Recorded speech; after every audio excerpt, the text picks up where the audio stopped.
हरिओम। नमस्ते सभी को। स्वागत है आपका संस्कृत विद्या क्लासेस पर। मैं हूं रामकिशन और आज हम यूजीसी नेट 25 कोड जो कि यूनिट 7 के अंतर्गत काव्य संप्रदाय के बारे में पढ़ेंगे। अगर आप चैनल पर नए हैं तो चैनल को ज़रूर सब्सक्राइब कीजिएगा। काव्य संप्रदायों में अलंकार सरस्व जो कि रोयक की रचना, उसके टीकाकार हैं समुद्रबंध। उन्होंने काव्यशास्त्र के अनेक संप्रदायों की विशिष्टता का जो सुंदर विवरण एक प्रस्तुत किया है और काव्य के विभिन्न अंगों पर महत्व तथा उन पर बल देने में विभिन्न संप्रदायों की विभिन्न शताब्दियों से उत्पत्ति हुई ऐसा वो मानते हैं। उनमें मुख्य संप्रदायों की संख्या वो 6 मानते हैं। सबसे पहले है रस संप्रदाय, फिर अलंकार संप्रदाय, रीति संप्रदाय या जिसे गुण संप्रदाय कहते हैं, और फिर वक्रोक्ति संप्रदाय है, ध्वनि संप्रदाय, औचित्य संप्रदाय। ये 6 संप्रदाय। इन संप्रदायों ने अपने अपने नाम के अनुसार वे गुण, जैसे अलंकार के हैं तो उन्होंने अलंकार को काव्य की आत्मा मान लिया। अगर कोई रीति संप्रदाय का है तो उसने रीति को काव्य की आत्मा स्वीकार कर लिया। ऐसे ऐसे काव्य की आत्मा अर्थात मुख्य प्राण वो स्वीकार करते हैं। रस संप्रदाय के मुख्य आचार्य भरत मुनि, जिनका समय हमें दूसरी शताब्दी में प्राप्त होता है, और नाट्यशास्त्र का ही एक मुख्यता विशेषण किया और उस विवरण को अवंतराचार्यों ने काव्य रस के लिए भी प्रमाणिक माना। फिर है अलंकार संप्रदाय। अलंकार संप्रदाय के प्रमुख आचार्य जो हैं वो भामा हैं। इनका समय 6ठी शताब्दी का पूर्वार्ध है और उनसे संबंधित जो अलंकार संप्रदाय के जो समर्थक हैं दंडी, जिनका समय 7वीं शताब्दी है। फिर उद्भट हैं, उनका समय 8वीं शताब्दी है। रुद्रट, इनका समय 9वीं शताब्दी का पूर्वार्ध है। इस मत में अलंकार ही काव्य की आत्मा माना जाता है और इस शास्त्र के इतिहास में यही संप्रदाय प्राचीनतम तथा व्यापक प्रभावपूर्ण अंगीकृत किया जाता है। तीसरा है रीति संप्रदाय। रीति संप्रदाय के प्रमुख आचार्य वामन हैं।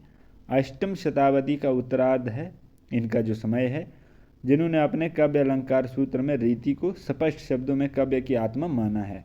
रीति आत्मा काव्य से, ऐसा कह करके रीति को काव्य की आत्मा स्वीकार किया है। और दंडी ने भी रीति के उभय प्रकार बेधर्वी तथा गौड़ी की अपने काव्यदर्श, जो दंडी का एक काव्यदर्श ग्रंथ है, उसमें भी उन्होंने बड़ी मार्मिक समीक्षा की थी, परंतु इनकी दृष्टि में काव्य में अलंकार की ही प्रमुखता रहती है। ये दंडी के उसमें कह रहे हैं।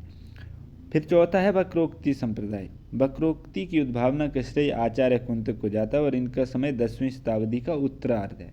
10वीं शताब्दी उत्तरार्ध, जिन्होंने अपने वक्रोक्ति जीवितम में वक्रोक्ति को काव्य की आत्मा जीवित स्वीकार किया है। 5वें हैं ध्वनि संप्रदाय और ध्वनि संप्रदाय के प्रवर्तक हैं आनंदवर्धन। समय है इनका 9वीं शताब्दी का उत्तरार्ध।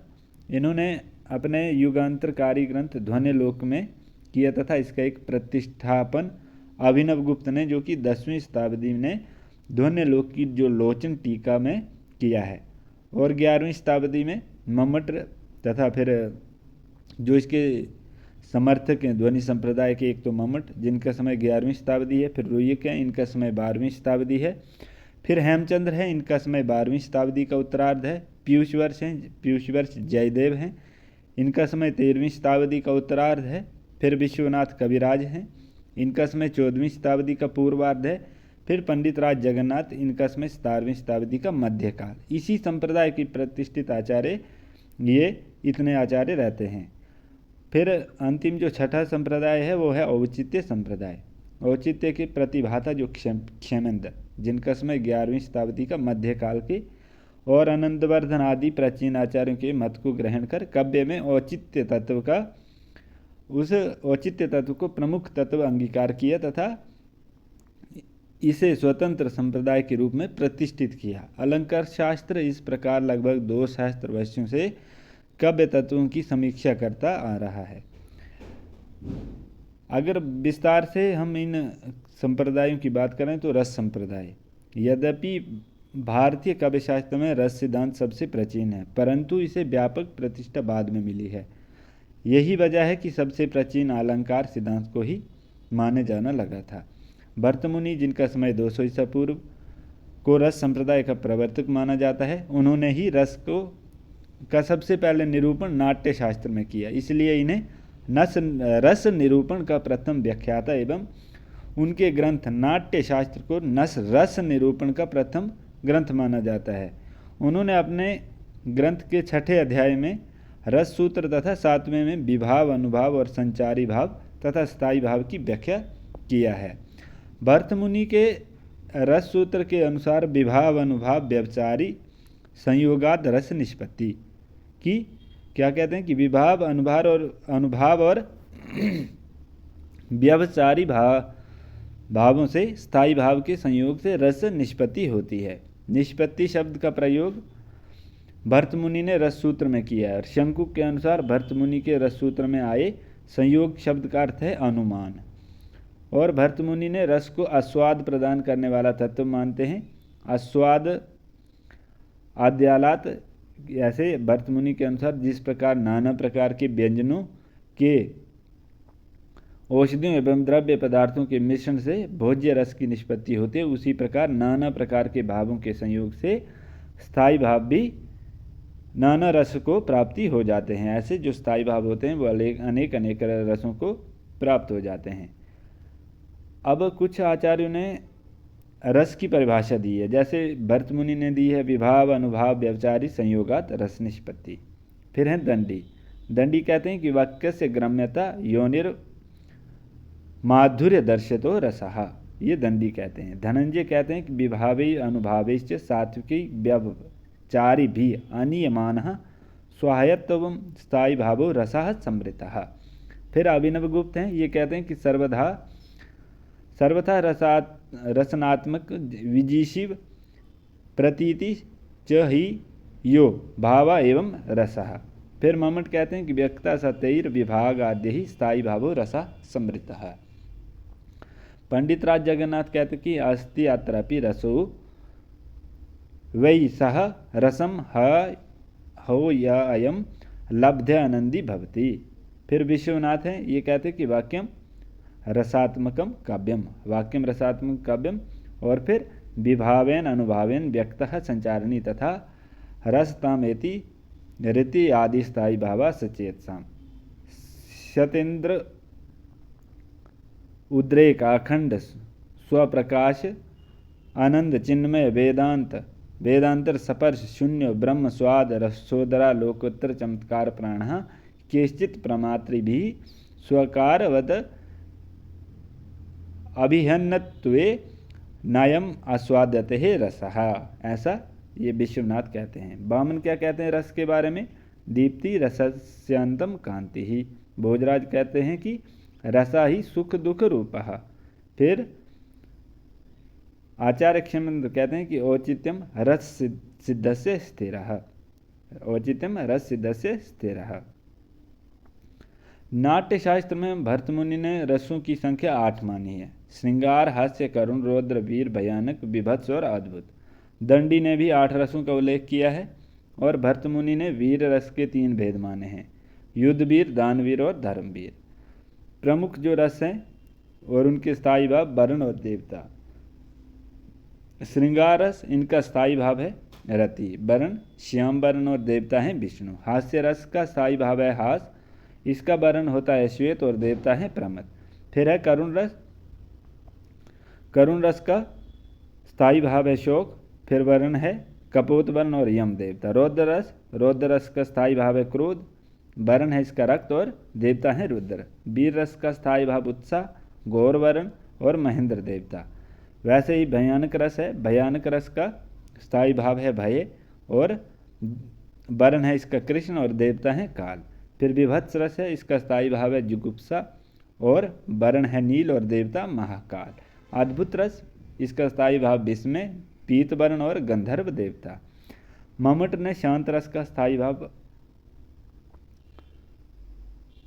निर्वेद मानकर रसों की संख्या 9 कर दी है और अभिनव गुप्त के अनुसार रसों की संख्या 9 है। विश्वनाथ के अनुसार 10 रस हैं। जब मन में तमोगुण और रजोगुण दब जाते हैं और सत्वगुण का उद्रेक और प्रालब्य होता है तभी रस की अनुभूति होती है, ऐसा विश्वनाथ मानते हैं। रस सूत्र के व्याख्याता हैं आचार्य 4 भट्टलोलट, भट्टशंकुक और भट्टनायक और अभिनवगुप्त। उनके सिद्धांत और दार्शनिक मत। रस के 4 जो प्रमुख व्याख्याकार हैं। भरत सूत्र के प्रथम व्याख्याता भट्टलोलट हैं। भरत सूत्र पर 4 जो आचार्यों ने व्याख्या की है रस सूत्र पे, उनके बारे में जानते हैं।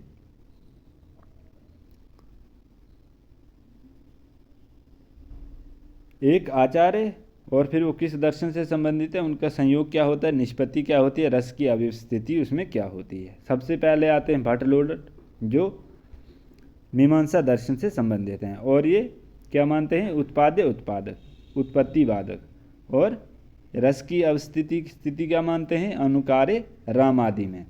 फिर हैं भट्टशंकुक, ये न्याय दर्शन से संबंधित हैं और ये मानते हैं अनुमाप्य और अनुमापक, ये हैं अनुमतिवाद के समर्थक। और अनुकर्ता, नट इत्यादि में रस की स्थिति मानते हैं। फिर हैं भट्टनायक जो कि संख्या किससे संबंधित है और ये क्या मानते हैं, संयोग संबंध, भोज्य भोजक संबंध, ये भुक्तिभात से हैं।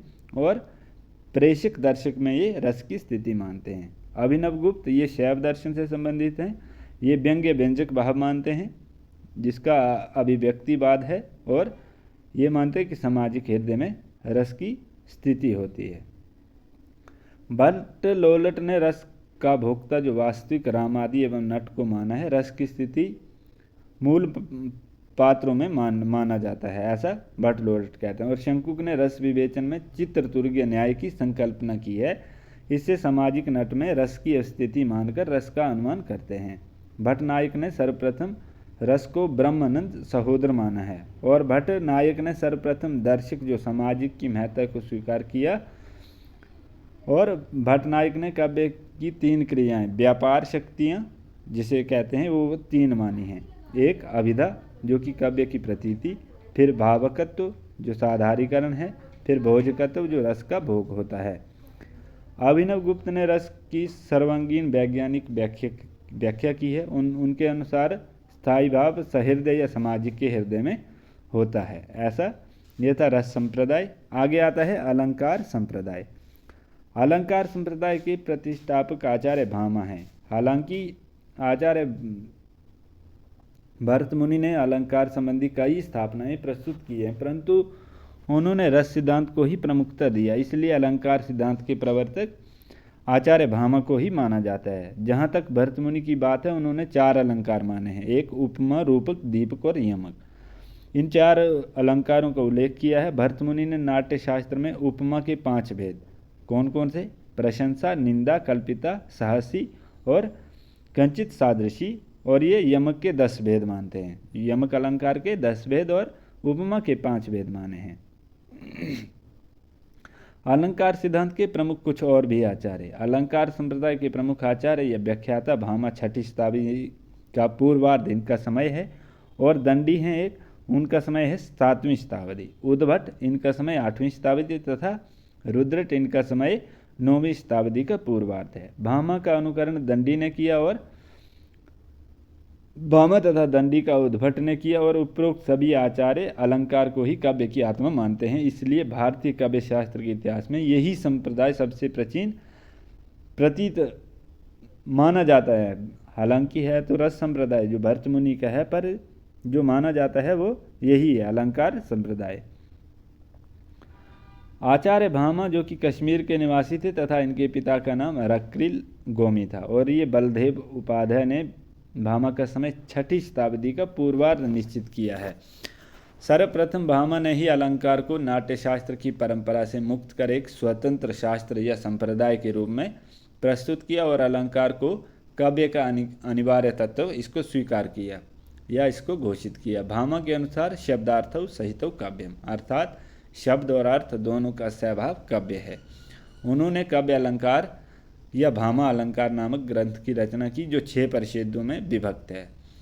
भामा के काव्य अलंकार में परिच्छेद अनुसार निरूपित विषयों की तालिका हम इस प्रकार से देख रहे हैं। अध्याय हैं 6, जिसमें पहले अध्याय में काव्य के साधन, लक्षण तथा भेदों का निरूपण, फिर दूसरे में शब्द अलंकार निरूपण, तीसरे में अलंकार अर्थ अलंकार निरूपण, चौथे में दोष तथा गुण निरूपण, 5वें में न्याय विरोधी दोष निरूपण, 6ठे में शब्द शुद्धि निरूपण। काव्य अलंकार भामा। भामा ने काव्य अलंकार को काव्य का एक आवश्यक आभूषक तत्व मानते हुए कहा है कि न कांतम अभी निर्भूषम विभाति वनिता मुखम, अर्थात बिना अलंकारों के काव्य उसी प्रकार शोभित नहीं हो सकता जिस प्रकार किसी सुंदर स्त्री का मुख अलंकारों की शोभा नहीं पाता है, बिना अलंकारों के शोभा नहीं पाता। और उन्होंने 38 अलंकारों का वर्णन किया, जिसमें 2 शब्द अलंकार अनुप्रास और यमक और 36 अर्थ अलंकार माने हैं। भामा ने अलंकार का मूल प्राण वक्रोक्ति को माना है। भामा ने रीति को न मानकर काव्य गुणों की विवेचना की है और भरत मुनि द्वारा वर्णित 10 गुणों के स्थान पर 3 गुण माधुर्य, ओज तथा प्रसाद का वर्णन किया है। भामा को अभाववादी कहा जाता है क्योंकि उन्होंने काव्य में ध्वनि की सत्ता को स्वीकार नहीं किया है। फिर आते हैं आचार्य दंडी। ये भी आचार्य दंडी हैं जो अलंकार संप्रदाय के दूसरे प्रमुख आचार्य हैं। दंडी का समय 7वीं शताब्दी स्वीकार किया जाता है। ये दक्षिण भारत के निवासी थे और दंडी पल्लव नरेश सिंह विष्णु के सभा पंडित थे। उन्होंने काव्यदर्श नामक ग्रंथ की रचना की। काव्यदर्श में 4 भाग या परिच्छेद हैं तथा लगभग 650 श्लोक इसमें प्राप्त होते हैं। दंडी प्रथम आचार्य हैं जिन्होंने वैदर्भी तथा गौड़ी रीति के परस्पर अंतर को स्पष्ट किया तथा उसके संबंध गुण से स्थापित किया। और दंडी के काव्यदर्श में परिच्छेद अनुसार जो निरूपित विषय हैं वो इस प्रकार से हैं। पहले उसमें परिच्छेद में काव्य लक्षण, भेद, नीति तथा गुण का विवेचन, दूसरे में अर्थ अलंकार का निरूपण, तीसरे में शब्द अलंकार निरूपण, विशेषता यमक का, और फिर दशविध काव्य दोषों का निरूपण चौथे परिच्छेद में किया है।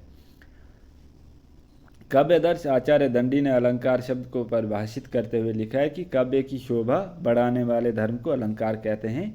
काव्य शोभाकारान धर्मान अलंकारान प्रचक्षते, कि जो काव्य की शोभा बढ़ाने वाले होते हैं उन धर्म को अलंकार कहते हैं। दंडी ने 39 अलंकारों का वर्णन किया, जिसमें से 4 शब्द अलंकार, अनुप्रास, यमक, चित्र और प्रहेलिका ये शब्द अलंकार और 35 अर्थ अलंकारों का वर्णन किया है। दंडी ने अतिशयोक्ति को पृथक अलंकार निरूपित किया है। दंडी प्रबंध काव्य को भाविक अलंकार मानते हैं। बलदेव उपाध्याय ने भी दंडी को रीति संप्रदाय का मार्गदर्शक मानते हैं, ऐसा बलदेव उपाध्याय जी का कथन है। फिर आते हैं आचार्य उद्भट। उद्भट अलंकार से संबंधित आचार्य थे। इनका समय 8वीं शताब्दी का उत्तरार्ध माना जाता है। आचार्य बलदेव उपाध्याय ने इन्हें कश्मीर के राजा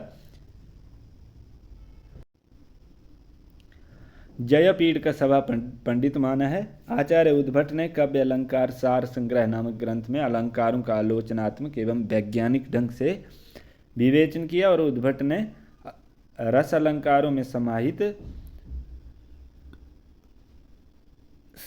होते हैं ऐसा स्वीकार किया तथा नाट्य में शांत रस की प्रतिष्ठा की। और आचार्य उद्भट ने 41 अलंकारों का वर्णन किया, जिसमें श्लेष को सभी अलंकारों में श्रेष्ठ मानते हुए श्लेष के 2 प्रकार बताए हैं, एक शब्द श्लेष और दूसरा अर्थ श्लेष की कल्पना तथा दोनों को अर्थ अलंकारों में ही परिगणित किया है। उद्भट ने पुनरुक्त भास, छेका अनुप्रास, लाटा अनुप्रास, काव्य हेतु, काव्य दृष्टांत और संकर नामक नवीन अलंकारों की उद्भावना की है। उन्होंने अलंकारों को सर्वप्रथम 6 वर्गों में वर्गीकरण किया। उद्भट ने अर्थ भेद से शब्द भेद की कल्पना की और अर्थ के 2 भेदों की कल्पना करके विचारित, सुस्पष्ट तथा अविचारित, रमणीय ऐसे 2 भेद माने हैं। अगले आचार्य हैं अलंकार संप्रदाय के आचार्य रुद्रट। रुद्रट कश्मीर के निवासी थे तथा इनका समय 9वीं शताब्दी का पूर्वार्ध स्वीकार किया जाता है। रुद्रट की रचना का नाम है काव्य अलंकार। इस ग्रंथ में 16 अध्याय तथा कुल 74 श्लोक प्राप्त होते हैं। आचार्य रुद्रट ने सर्वप्रथम अलंकारों का वैज्ञानिक वर्गीकरण प्रस्तुत किया। उन्होंने अर्थालंकारों के 4 वर्ग, वास्तव, औपमन्य, अतिशय तथा श्लेष, इन 4 भागों में उसको विभाजित किया। उन्होंने रसवत आदि अलंकारों को अमान्य ठहराकर भामा के समय से रस और भाव को अलंकार के भीतर स्थान देने की त्रुटिपूर्ण जो परंपरा का परिशोधन किया। और भारतीय काव्य शास्त्र के अन्य आचार्यों का जो अलंकार संबंधी विचार है वो अब देखते हैं। गैर अलंकारवादी आचार्यों ने भी अलंकार सिद्धांत पर अपना मत व्यक्त किया है, जिसमें प्रमुख आचार्यों का विवेचन इस प्रकार से है कि आचार्य वामन रीति संप्रदाय के प्रवर्तक हैं। इनके ग्रंथ का नाम है काव्य अलंकार सूत्रवृत्त। इन्होंने 32 अलंकारों का विवेचन किया। इन्होंने व्यजोक्ति नामक नवीन अलंकार की उद्भावना की। वामन ने गुण को काव्य का नित्य धर्म और अलंकार को अनित्य धर्म माना है। काव्य शोभाया कर्तारौ धर्मः गुणः। उनके अनुसार जो गुण यदि काव्य के शोभा कारक धर्म है तो अलंकार उस शोभा के वर्धक होते हैं और रस गुणों की कांति होती हैं। काव्य शोभा यह कर्तारौ धर्मः गुणः। ऐसा कहते हैं कि इस प्रकार वामन की दृष्टि में अलंकार का महत्व गुणों की अपेक्षा कम हो गया। आचार्य वामन ने वक्रोक्ति को अर्थालंकार में परिगणित कर उसे सदृश्य में उत्पन्न होने वाली लक्षणा के रूप में परिभाषित किया। वामन अर्थालंकार को उपमा का प्रपंच मानते हैं। आचार्य वामन अलंकार को साध्य और साधन दोनों मानते हैं। वामन का 2 सूत्र अलंकार के संबंधित ये प्रसिद्ध हैं। क्या कहते हैं? एक तो काव्यम ग्राह्यम अलंकारात् और दूसरा सौंदर्यम अलंकार। आगे आते हैं आचार्य कुंतक। आचार्य कुंतक ने 20 अलंकारों का वर्णन किया है। आचार्य भोज ने अलंकारों के 3 वर्ग किए हैं, एक बाह्य, अभ्यंतर और उभय, और उन्हें क्रमशः शब्द अलंकार, अर्थ अलंकार और मिश्र या फिर उभय अलंकार कहा तथा प्रत्येक के 24-24 भेदों का निरूपण कर कुल 72 अलंकारों का वर्णन आचार्य भोजराज ने किया। उन्होंने प्रबंध अलंकार की उद्भावना कर प्रबंध या नाटक को भी अलंकारों में परिगणित किया है। भोज ने उपमा, रूपक, उत्प्रेक्षा आदि को अलंकारों में नहीं माना है। अगले आते हैं आचार्य मम्मट। मम्मट ने सम, सामान्य या विनोक्ति एवं आदत गुण इन 4 नवीन अलंकारों की उद्भावना की और मम्मट ने काव्य अलंकार में अलंकृत ही पुनः क्वापि ये कहकर काव्य में अलंकारों की जो अनिवार्य उपयोगिता को समाप्त कर दिया। उनके अनुसार गुण रस के नित्य धर्म है, अलंकार शब्द के अस्थिर धर्म है। गुण रस के साक्षात एवं नित्य रूपक में उत्कर्ष है, पर अलंकार जो शब्दार्थ की शोभा के माध्यम से ही रस को उत्कर्षक बनाते हैं और वह ही अनित्य रूप से होते हैं। आचार्य रुयक ने अर्थ अलंकारों के 5 वर्ग, एक सदृश्य वर्ग, विरोध वर्ग, श्रृंखला वर्ग, न्याय मल वर्ग, फिर वर्क न्याय, मूल वाक्य न्याय, न्याय मूल और लोक न्याय मूल तथा गूढ़ार्थ प्रतीक मान वर्ग, ये 5 वर्ग किए हैं। उन्होंने परिणाम, उल्लेख, विकल्प और विचित्र नामक 4 नवीन अलंकारों की उद्भावना की। आचार्य रुयक ने उपमेय, प्रकार, वैचित्र्य, अनेक अलंकार बीजभूतैव ऐसे प्रथम निर्दिष्टा कहकर उपमा को अलंकारों का मूल माना है। आचार्य रुयक ने क्या बोला है कि उपमा एव प्रकारी वैचित्र्य अनेक अलंकार बीजभूतेति प्रथम निर्दिष्टा कहकर कि उपमा अलंकार को अलंकारों का मूल ऐसा रुयक मानते हैं। फिर हैं आचार्य जयदेव। जयदेव ने अलंकार निरूपण की जो ऋजु एवं संक्षिप्त शैली का प्रवर्तन किया है, जिसका अनुसरण रीतिकाल के अनेक कवियों ने भी किया। आचार्य विश्वनाथ ने निश्चित तथा अनुकूल 2 नवीन अलंकारों का निरूपण किया। फिर आचार्य पंडितराज जगन्नाथ ने शब्द अलंकारों को अधम काव्य तथा अर्थ अलंकारों को मध्यम काव्य तथा गुणीभूत व्यंग्य और ध्वनि को क्रमशः उत्तम और उत्तम तथा उत्तमोत्तम काव्य माना है। आनंदवर्धन ने अलंकारों का नूतन लक्षण प्रस्तुत करते हुए उसका महत्व और भी कम कर दिया है। आनंदवर्धन ने कहा कि अंगाश्रित्व अलंकारा मंतव्य कटक आदिवत, अर्थात जो अलंकार शब्द और अर्थ के आश्रित रहकर कटक कुंडल आदि के समान जो शब्दार्थ रूप शरीर के शोभाजनक हैं, अतः उनके अंतर्गत ध्वनि को समाविष्ट या समाहित नहीं किया जा सकता, क्योंकि ध्वनि जो है वो विशुद्ध रूप से आंतरिक तत्व है। और जयदेव ने अलंकार को काव्य का अनिवार्य तत्व माना है और यह कहा है कि अलंकार विहीन रचना को उष्णता रहित अग्नि की भांति व्यर्थ माना है कि अंगीकरोति यह काव्यम शब्दार्थान अलंकृति असौ न मन्यते कस्माद अनुष्णम अनलम, कि जो अलंकार विहीन रचना को उष्णता रहित अग्नि की भांति ऐसे नहीं मानना चाहिए। फिर जो है ध्वनि प्रतिष्ठापक परम आचार्य, ये है मम्मट। ध्वनि प्रस्थापन आचार्य हैं आनंदवर्धन। फिर ध्वनि प्रस्थापन परम आचार्य, ये हैं विश्वनाथ। अगला आता है रीति संप्रदाय। रीति संप्रदाय आचार्य वामन द्वारा 9वीं शताब्दी में एक प्रवर्तित किया गया एक काव्य संप्रदाय जो कि रीति को काव्य की आत्मा मानता है। यद्यपि संस्कृत काव्य शास्त्र में रीति एक व्यापक अर्थ धारण करने वाला शब्द है, लक्षण ग्रंथों में प्रयुक्त रीति शब्द का अर्थ है कि ढंग, शैली या प्रकार, मार्ग या प्रणाली, ऐसे रीति का अर्थ प्राप्त होता है। काव्य रीति से अभिप्राय मोटे तौर पर काव्य रचना की शैली। रीति तत्व काव्य का एक महत्वपूर्ण अंग है। रीति शब्द रीढ़ धातु से कृतिन प्रत्यय देने पर बनता है, ऐसे कृतिन प्रत्यय से रूप सिद्ध होता है। इसका शाब्दिक अर्थ है प्रगति, पद्धति, प्रणाली या मार्ग। परंतु वर्तमान समय में शैली, जिसे हम इंग्लिश में स्टाइल के समानार्थी रूप में या अधिक समादृत हैं। आचार्य वामन ने रीति संप्रदाय की प्रतिष्ठा की है। उन्होंने काव्य अलंकार सूत्रवृत्ति में रीति को काव्य की आत्मा घोषित किया गया है। उनके अनुसार पदों की विशिष्ट रचना ही रीति है। विशिष्ट पद रचना रीति, ऐसा वामन के मत में रीति काव्य की आत्मा है। रीति आत्मा काव्य से। उनके अनुसार विशिष्ट पद रचना रीति और गुण उनके विशिष्ट आत्मरूप धर्म है। जो विशिष्ट शब्द को स्पष्ट करते हुए वे कहते हैं कि विशेषो गुण आत्मा, जो विशेष है वो गुण आत्मा। वामन ने गुणों को विशेष महत्व दिया और रीति काव्य की आत्मा है और गुण रीति के कारणभूत वैशिष्ट की आत्मा है। डॉक्टर नारेंद्र अपनी पुस्तक रीति काव्य की भूमिका में लिखते हैं कि रीति और अर्थ के आश्रित रचना चमत्कार का नाम है, जो माधुर्य, ओज और प्रसाद गुणों के द्वारा चित्र को द्रवित, दीप्त और परिव्याप्त करती हुई रस दशा का तक पहुँचती है, रसों तक वो पहुँचती है। काव्य में रीति का विशेष महत्व है। रीति के अन्य परिभाष्यकारक कहते हैं कि काव्य में रीति पदों के संगठन से रस को प्रकाशित करने में सहायता होती है। इस प्रकार रीति का काव्य में वही स्थान है जो शरीर में आंगिक संगठन का है। जिस प्रकार अवयवों का उचित सन्निवेश शरीर के सौंदर्य को बढ़ाता है, शरीर को उपकृत करता है, उसी प्रकार वर्षों का ये जो यथास्थान प्रयोग शब्द रूपी शरीर और अर्थ रूपी आत्मा के लिए विशेष उपकारक होते हैं।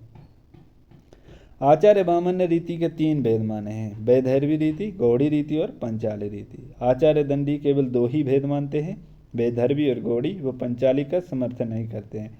दंडी जो है वो रीति के स्थान पर मार्ग शब्द का उपयोग करते हैं। परावर्ती आचार्यों ने रीति के 3 से अधिक भेद स्थापित किए हैं। लाट देश में प्रयुक्त होने वाली एक लाठी रीति का प्रादुर्भाव हुआ है। बाद में भोज ने बांलवी और अवंतिका नामक 2 अन्य रीतियों का आविष्कार किया, जिसमें उनके अनुसार 6 रीतियाँ हो गई।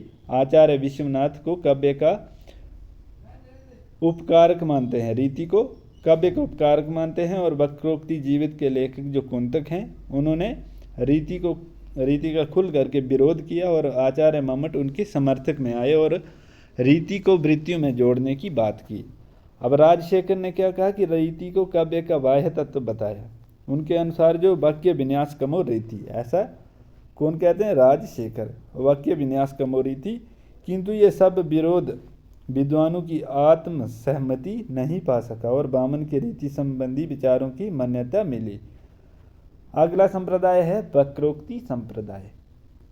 वक्रोक्ति शब्द वक्त और उक्ति 2 शब्दों से मिलकर बना है। वक्र का अर्थ है टेढ़ा या फिर बांका।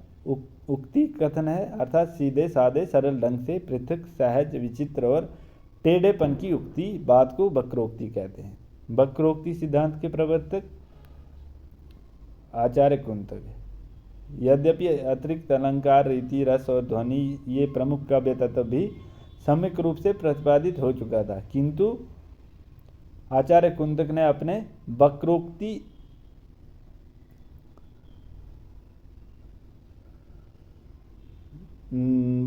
जो एक अपनी रचना में और वक्रोक्ति संप्रदाय का व्यापक अर्थ ग्रहण करते हुए वक्रोक्ति जीवितम में काव्य का प्राण आत्मा तत्व को घोषित किया। और कुंतक के उपरांत इस सिद्धांत का अनुसरण और न ही खंडन हुआ, न ही इनका अनुसरण हुआ और न ही इसका खंडन हुआ। विश्वनाथ ने खंडन अवश्य किया, वह अशास्त्र एवं असंगत खंडन प्रतीत होता है। भामा वक्रोक्ति को व्यापक अर्थ में ग्रहण करते हुए इसे अतिशयोक्ति का पर्याय मानते हैं और जब अलंकार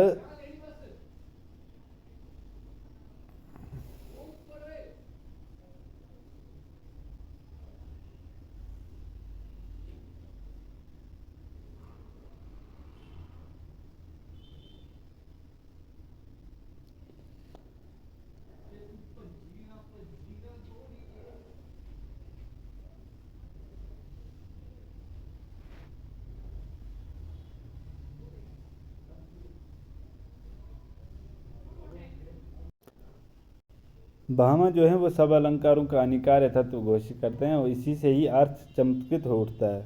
उनके अनुसार इसके बिना रचना यथार्थ काव्य न होकर कथन समुदाय मात्र अथवा वार्ता मात्र रह जाती है। दंडी ने समस्त जो वाङ्मय को दो भागों में विभक्त किया, एक स्वभावोक्ति और वक्रोक्ति में विभाजित किया तथा स्वभावोक्ति को छोड़कर उपमा आदि शेष सभी अलंकारों को वक्रोक्ति का पर्याय माना है। क्या कहते हैं दंडी कि भिन्नम द्विविधा स्वभावोक्ति वक्रोक्ति चेत वाङ्मयम दंडी, कि जो है संपूर्ण जो वाङ्मय है वह दो भागों में है, एक स्वभावोक्ति और दूसरा वक्रोक्ति।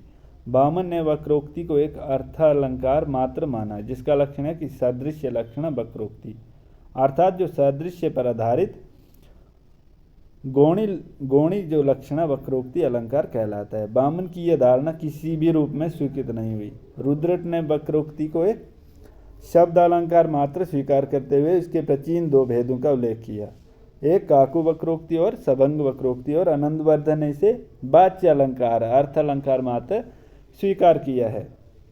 आचार्य राजा भोज ने वक्रोक्ति का व्यापक अर्थ ग्रहण करते हुए वक्र वचन को काव्य कहा गया है कि वक्र उक्ति को काव्य कहा है। समस्त वाङ्मय को तीन प्रकार में विभाजित किया, एक स्वभावोक्ति, रसोक्ति और वक्रोक्ति, रसोक्ति और स्वभावोक्ति। इसके उपरांत मम्मट और विश्वनाथ ने वक्रोक्ति को एक शब्द अलंकार के रूप में स्वीकार किया। रुयक, विद्यानाथ, अपेदीक्षित ने एक अर्थालंकार माना है वक्रोक्ति को।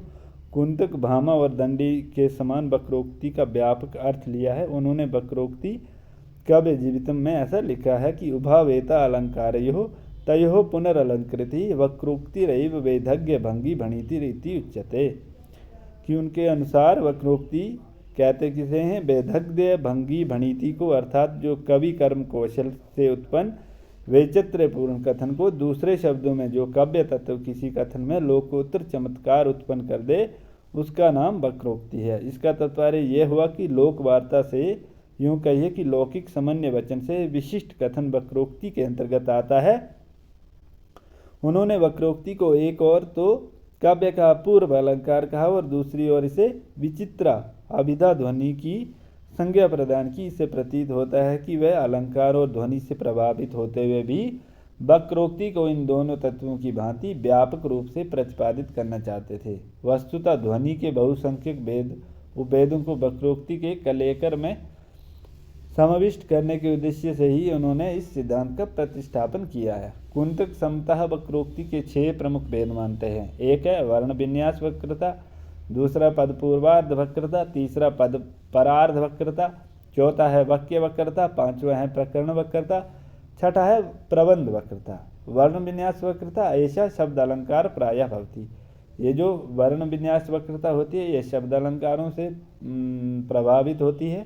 दूसरी है पूर्वार्ध वक्रता, ऐसा पद पूर्व वाक्येन प्रतिपादिकेन धातुना व संबंधा भवति। अत्रापि पुनः रूढ़ि वैचित्र्य वक्रता प्राय वक्रता बहवो भेदा भवन्ति, आसु वक्रतासु उपचारः वक्रता मुख्य भवति, तत्रैव भेदे सर्वे ध्वनि भेदाः संगृहीता भवन्ति।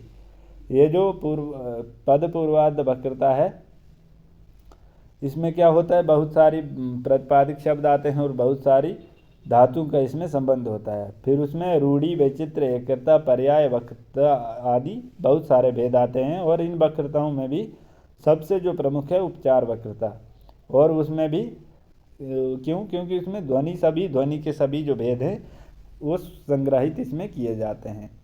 फिर तीसरा है प्रत्यंता, ऐसा कृत तदित प्रत्यय संबंधः तेषां प्रत्ययानां संयोगेन अत्र चारुता अतिशयेन भवति। ये जो प्रत्यय वक्रता है ये कृत और तदित से संबंधित होती है और इन प्रत्ययों में संयोग से चारुता या फिर अतिशयोक्ति इसमें होती है। फिर अगली आती है वाक्य वक्रता, अत्र अर्थ अलंकार मूलकम सौंदर्यम प्रधानम, कि यहाँ पर जो अर्थ अलंकार मूलक सौंदर्य होता है इसलिए यहाँ पर वाक्य वक्रता होती है। फिर प्रकरण वक्रता, अत्र रसानुगुण से कथा वस्तु रसानुगुणतया विपरिवर्तनेन जातम सौंदर्यम प्रधानम, यथा शकुंतले दुर्वासा शापो अत्र उदाहरणम। ये जो प्रकरण वक्रता है इसमें रस का अनुगुण होता है, कथा वस्तु रसानुगुणतया, और उसमें परिवर्तन होता है और उसमें सुंदरता आती है। जैसे शकुंतला को दुर्वासा ऋषि ने श्राप दिया था, वो प्रकरण एक वक्रता का उदाहरण प्राप्त होता है। अगला आता है प्रबंध वक्रता। अत्र कथायां प्रधान रसस्य विपरीणम अपूर्वकमन्य रस प्रधानम संपादनम भवति। यथा महाभारत कथा शांत रस प्रधानम भट्ट नारायणो बैणी संगारे कथाम एतम वीर रौद्र रस प्रधानतया विपरीणम अयमाशा कि उपयुक्तेषु भेदेषु वक्रता पदस्य सौंदर्य मित्यर्थः वेदितव्यो भवति। तदर्थः कविभिस्त समुचितो यत्नः कार्य इति कुंतकस्य आशयो भवति। ये थी छठी वक्रता, प्रबंध वक्रता। अगला आता है ध्वनि संप्रदाय। ध्वनि संप्रदाय सिद्धांत स्वरूप प्रमुख रचनाएं तथा भेद। भारतीय काव्यशास्त्र के विभिन्न सिद्धांतों में सबसे प्रबल एवं महत्वपूर्ण ध्वनि सिद्धांत। ध्वनि सिद्धांत का आधार अर्थ ध्वनि को माना गया है तथा अर्थ ध्वनि को समझने के लिए शब्दों के विभिन्न रूपों, उनके विभिन्न अर्थों और उन अर्थों का बोध कराने वाले अर्थ व्यापारों को समझना आवश्यक होता है। ये अर्थ व्यापार ही शब्द शक्तियाँ कहलाते हैं। ध्वनि सिद्धांत की स्थापना का श्रेय आनंदवर्धन को है, किंतु अन्य संप्रदायों की तरह ध्वनि सिद्धांत का जन्म आनंदवर्धन से पूर्व हो चुका था। स्वयं आनंदवर्धन ने अपने पूर्ववर्ती विद्वानों का मत उल्लेख करते हुए कहा है कि काव्यस्य आत्मा ध्वनि रीति बुद्धि समानात् पूर्वः। काव्य से आत्मा ध्वनि रीति बुद्धि समानात् पूर्व, अर्थात जो काव्य की आत्मा ध्वनि है, ऐसा मेरे पूर्ववर्ती विद्वानों का भी मत है।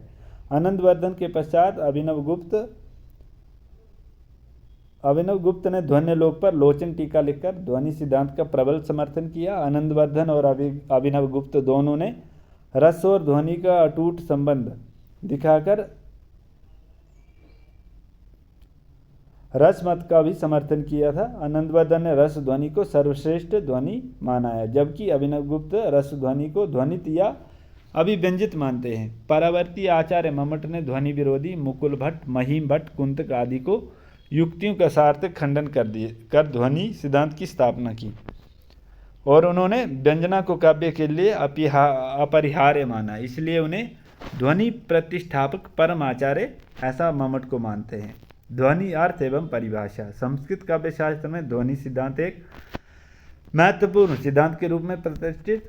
ध्वनि शब्द की निष्पत्ति ध्वन धातु से ड प्रत्यय के संयोग से हुई है। ध्वनि शब्द का सामान्य अर्थ है कि कानों में सुनाई पड़ने वाला नाद या आवाज। ध्वनि की परिभाषा आनंदवर्धन ने इस प्रकार से दी है कि यत्र अर्थः शब्दो वा तमर्थम उपसर्जनीकृत स्वार्थौ व्यक्तः काव्य विशेषः स ध्वनिरिति सुरभिः कथितः। ऐसा कि यत्र अर्थः शब्दो व तमर्थम उपसर्जनीकृत स्वार्थौ व्यक्तः काव्य विशेषः स्वध्वनिरिति सुरभिः कथितः, कि जिस रचना में वाचक विशेष और वाच्य विशेष अपने अभिधेय अर्थ को गौण बनाकर काव्य अर्थ जो कि व्यंग्य अर्थ व्यक्त करते हैं वह ध्वनि कहलाती है। ध्वनि की व्युत्पत्ति मूलक परिभाषाएं इस प्रकार से हैं कि व्यंजक ध्वनि जो ध्वनिति या ध्वन्यति व सह व्यंजक ध्वनि शब्दः ध्वनि, अर्थात जो ध्वनित होने वाला व्यंजक शब्द है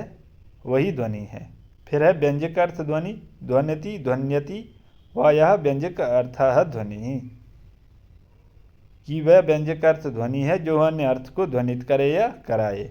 फिर व्यंग्य अर्थ ध्वनि, ध्वन्यते इति ध्वनि, जो ध्वनित हो उसे ध्वनि कहते हैं, ये व्यंग्य अर्थ है। फिर व्यंजना व्यापार ध्वनि, ध्वन्यते अनेनिति ध्वनि, जिसके द्वारा ध्वनित किया जाता है वही ध्वनि है। और फिर है व्यंजना प्रधान काव्य, ध्वन्यते अस्मिन्निति ध्वनि, जिस काव्य में रस अलंकार एवं वस्तु ध्वनित होते हैं वे काव्य ध्वनि काव्य होता है। इस तरह व्युत्पत्ति मूलक अर्थ में व्यंजक शब्द, व्यंजक अर्थ, व्यंग्य अर्थ, व्यंजना व्यापार, व्यंजना प्रधान काव्य, इनमें ध्वनि का विस्तार मिलता है। जहाँ व्यंग्य अर्थ वाच्य अर्थ की अपेक्षा अतिशय उत्तम अर्थात चमत्कारपूर्ण होता है उसे ही विद्वानों ने ध्वनि कहा है। संस्कृत काव्य शास्त्र में काव्य की आत्मा के विषय में विचार करने वाले जो काव्य सिद्धांत है उनमें ध्वनि सिद्धांत महत्वपूर्ण है। जिन आचार्यों ने काव्य की आत्मा के रूप में ध्वनि को महत्व दिया है, उनके मतों पर ध्वनि संप्रदाय प्रचलित हुआ है। आचार्य आनंदवर्धन ध्वनि सिद्धांत के प्रवर्तक आचार्य आनंदवर्धन है। आचार्य आनंदवर्धन ने ध्वन्यालोक नामक ग्रंथ की रचना की और ध्वनि सिद्धांत के लिए ध्वन्यालोक एकमात्र ही ग्रंथ है। आचार्य आनंदवर्धन ने 9वीं शताब्दी में ध्वनि सिद्धांत की स्थापना और 3 संप्रदायों के जिन्होंने ध्वनि संप्रदाय का खंडन किया है, वो 3 संप्रदाय, एक अभाववादी, भक्तवादी और तीसरा अनिर्वचनीयवादी। इन तीनों का खंडन ध्वनि सिद्धांत की स्थापना की। और आनंदवर्धन ने ध्वनि को काव्य की आत्मा स्वीकार किया। व्यंजना को ध्वनि का आधारभूत तत्व मानते हुए आनंदवर्धन ने व्यंजना के मूल में अभिधा और लक्षणा शब्द शक्तियों को माना है। इसी आधार पर उन्होंने ध्वनि के 2 भेद किए हैं, अविवक्षित वाच्य ध्वनि अथवा जिसे हम लक्षणा मूलक ध्वनि कहते हैं, और फिर विवक्षित अन्य पर वाच्य ध्वनि जिसे अभिधा मूला ध्वनि कहते हैं। अगले आचार्य हैं आचार्य अभिनव गुप्त। आचार्य आनंदवर्धन द्वारा प्रतिपादित ध्वनि सिद्धांत का समर्थन करने वाले आचार्यों में अभिनव गुप्त का स्थान महत्वपूर्ण। 10वीं शताब्दी या 11वीं शताब्दी में अभिनव गुप्त ने ध्वन्यालोक पर लोचन नामक टीका लिखी। ध्वन्यालोक की यह टीका मूल ग्रंथ से भी अधिक सशक्त एवं लोकप्रिय सिद्ध हुई। क्योंकि अभिनव गुप्त मूलतः रसवादी आचार्य थे, अतः रस की सम्यक पुष्टि के लिए उन्होंने ध्वनि सिद्धांत को महत्व प्रदान किया और सिद्ध किया कि रसवाच्य न होकर व्यंग्य होता है। इस प्रकार उन्होंने रस और ध्वनि के अभिन्न संबंध की स्थापना की। उन्होंने काव्य में रस ध्वनि को महत्व देते हुए वस्तु ध्वनि और अलंकार ध्वनि को भी रस की पोषक तत्व के रूप में स्वीकार किया। आचार्य मम्मट हैं। 11वीं शताब्दी के मध्य में आचार्य मम्मट का काव्य शास्त्र के क्षेत्र में आगम हुआ। जब तक कुछ आचार्यों द्वारा ध्वनि सिद्धांत का बहुत विरोध हुआ था, इसलिए आचार्य मम्मट ने ध्वनि सिद्धांत का खंडनात्मक विरोध करने वाले मतों का विरोध करते हुए ध्वनि सिद्धांत का जोरदार समर्थन किया। उनके लिए उन्होंने काव्य प्रकाश नामक के ग्रंथ का निर्माण और उस ग्रंथ में महत्वपूर्ण तत्वों के आधार पर संस्कृत काव्य शास्त्र में ध्वनि सिद्धांत की पुनर्स्थापना की। उन्होंने ध्वनि को आधार बनाकर ही काव्य के भेद किए, 3 भेद किए। कौन कौन सा? एक ध्वनि काव्य, गुणीभूत काव्य और चित्र काव्य। आचार्य मम्मट ने ध्वनि काव्य को ही श्रेष्ठ माना है। पंडितराज जगन्नाथ, आचार्य पंडितराज जगन्नाथ को अंतिम ध्वनि समर्थक आचार्य माना जाता है। उन्होंने रस गंगाधर नामक ग्रंथ का निर्माण किया। उन्होंने ध्वनि के आधार पर काव्य के 3 भेदों के स्थान पर 4 भेदों की स्थापना की है। और प्राचीन ध्वनिवादी आचार्य रस को केवल असंलक्ष्य क्रम व्यंग्य ध्वनि पदगत वाक्य गति मानते थे, किंतु जो पंडितराज जगन्नाथ थे उन्होंने रस को असंलक्ष्य व्यंग्य ध्वनि के अंतर्गत भी सिद्ध किया है।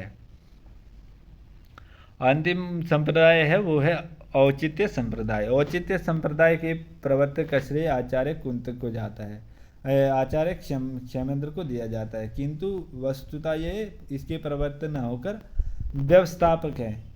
इनसे पूर्व भी भरत, भामा, दंडी, रुद्रट और आनंदवर्धन के ग्रंथों में इस तत्व पर प्रसंगवश यत्किंचित संकेत मिल जाते हैं। तथापि औचित्य की कल्पना साहित्य जगत में बहुत ही प्राचीन काल से चली आ रही है। भरत ने नाट्य के प्रसंग में पात्र, प्रकृति, वेशभूषा, भाषा आदि के ही औचित्य का विस्तृत प्रतिपादन करने अपने नाट्य शास्त्र में किया है। और इस प्रसंग में भरत का ये श्लोक बड़ा ही सारगर्भित होता है कि आदेश जो ही वेशस्तु न शोभम जनिष्यति मेखलो रसी बंधेना हास्यैव प्रजायते, कि आदेश जो ही वेशस्तु न शोभम जनिष्यति मेखलो रसी बंधे न हास्य वे प्रजायते, कि जिस देश का जो वेश है, जो आभूषण जिस अंग में पहना जाता है, उससे भिन्न देश में उसका विधान करने पर वह शोभा नहीं पाता।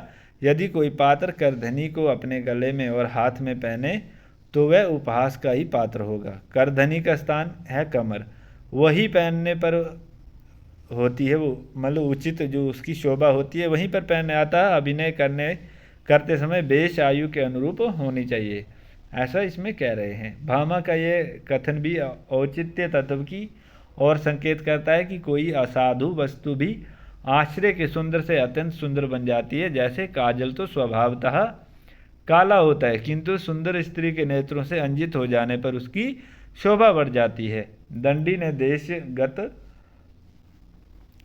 कालगत आदि विरोध नामक काव्य दोषों के संबंध में ये कहा है कि कवि के कौशल से ये विरोध दोष तत्व छोड़कर गुण भी बन जाते हैं। यदि कोई कवि अपने काव्य में इन दोषों को यथा आवश्यक रूप से औचित्यपूर्वक जानबूझकर सन्निविष्ट कर देता है तो वहाँ ये दोष गुण बन जाते हैं। संभवतः इसी प्रकार की अनेक मान्यताओं के आधार पर आगे चलकर आनंदवर्धन ने नित्य और अनित्य दोष की व्यवस्थापना की है। रुद्रट ने संभवतः सर्वप्रथम औचित्य शब्द का प्रयोग करते हुए कहा कि वाक्य में अनुप्रास वृत्तियों का प्रयोग औचित्य का ध्यान रखते हुए करना चाहिए। आनंदवर्धन ने अलंकार, गुण, संघटना, प्रबंध, रीति तथा रस के औचित्य की काव्य में पूर्ण गरिमा का अवगाहन किया और औचित्य के सर्वसामान्य आचार्य आनंदवर्धन हैं, जिन्होंने रसभंग की व्याख्या के अवसर पर यह मान्य प्रतिपादित किया था। क्या कहते हैं कि अनौचित्याद ऋते न अन्यद रसभंगस्य कारणम औचित्य उपनिबंधस्तु रसस्य उपनिषद परा, कि औचित्य है जो रसभंग का प्रधान कारण है। अनुचित वस्तु के सन्निवेश में रस का जो परिपाक जो काव्य में उत्पन्न नहीं होता है, अतः औचित्य का समावेशी रस का परम रहस्य है। क्षेमेंद्र अभिनवगुप्त के प्रथम शिष्य जो क्षेमेंद्र ध्वनिवाद्याचार्य थे, जिन्होंने औचित्य को व्यापक काव्य तत्व के रूप में विवेचित किया, उन्होंने कहा कि उचितस्य भावः औचित्यम, उचित के भाव को औचित्य कहते हैं, अर्थात जो काव्य में प्रत्येक काव्य तत्व का उचित रूप से प्रयोग औचित्य कहलाता है। उनके कथन अनुसार काव्य यद्यपि रस सिद्ध होता है, किंतु उसका स्थिर अनावश्यक जीवित तो अनौचित्य ही है।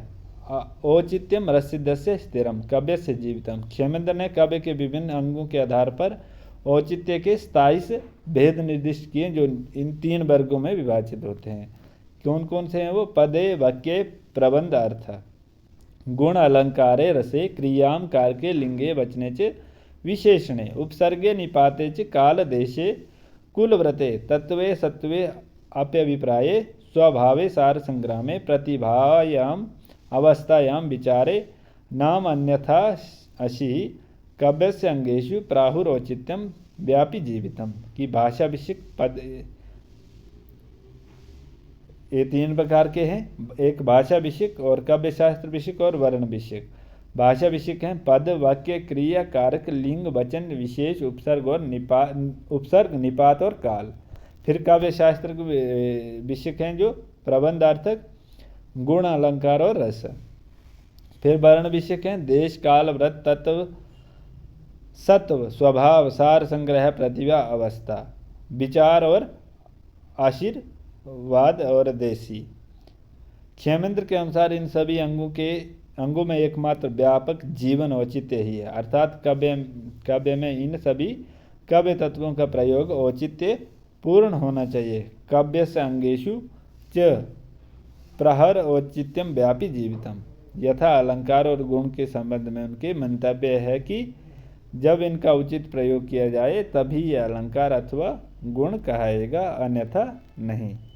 ये थे काव्य संप्रदाय, 6 संप्रदाय जो हमने इस कक्षा में जाने। कक्षा में अंत तक जुड़े रहने के लिए सभी का धन्यवाद। अगर कक्षा अच्छी लगी हो तो अपने मित्रों को भी ज़रूर शेयर कीजिएगा।